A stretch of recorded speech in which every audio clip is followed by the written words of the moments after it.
ఎంతైనా కొందరు మొగగొడతల బుద్ధే అంత. అరే మనం ఏం చేస్తున్నాం, మనం ఎట్లుండాలన్న సోయి కూడా లేకుండా తయారవుతున్నారు. ఏంది లచ్చమ్మ ఎవరి గురించి చెప్తున్నది, ఎవరిని తిడుతుంది గంతగానం అనుకుంటుర్రా? ఇంకెవరు, మన హైదరాబాద్లో ఇద్దరు బద్మాషోళ్ళు ఆడోళ్ళతోని ఎక్కిలేశాలు అయ్యబోయి అడ్డంగా బుక్ అయినరట. హగో గా పెద్ద మనుషుల ముచ్చట్నే నేను చెప్తున్నా. గదేందో నేనే చెప్దామంటే నాకు మస్తు కోపం వస్తుంది. మా వాళ్ళు చెప్తారట, మీరు చూడుర్రి. కంచె చేను మేయంగా ఎన్నడన్నా చూసిండ్రా మీరు? మేము చూపిస్తాం చూడుండ్రి. ఎవరన్నా ఆడోళ్ళు తొవ్వంట పోతుంటే ఎవడన్నా ఏడిపించిండనుకో బచవాయి గాడు, అప్పుడు ఏం చేస్తారు?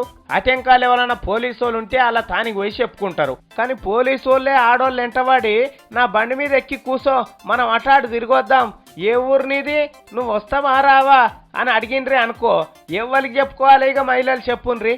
ఇగో గిదే అయింది హైదరాబాద్లో కూడా. కాశీగూడ ట్రాఫిక్ కానిస్టేబుల్ శ్రీనివాసాచారి, అందులోనే పనిచేసే హోంగార్డ్ శ్రీనివాస్ ఇద్దరు కలిసి కాచిగూడలు ఉండే ఇద్దరు ఆడోళ్ళు ఎంటవాడరట.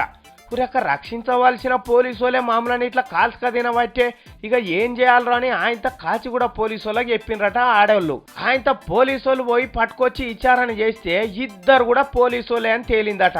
ఈ మాట మన కమిషనర్ మహేందర్ రెడ్డి సార్ దాకా బాయే. ఆయన ఊకుంటాడా? తీసుకుపోయి జైల్లో పడేయండి బట్టెవైగాలని చెప్పిండట. అయితే కేసు సంగతి ఏం దాకొచ్చిందని తెలుసుకునేందుకు పోతే పోలీసు వాళ్ళు గింత కూడా చెప్తలేరట. అట్లా చెప్తే పోలీసు వాళ్ళ ఇజ్జత్ పోతుంది కదా, జనం ఉంచరు ఆ ముఖం మీద, అందుకే చెప్తలేరట.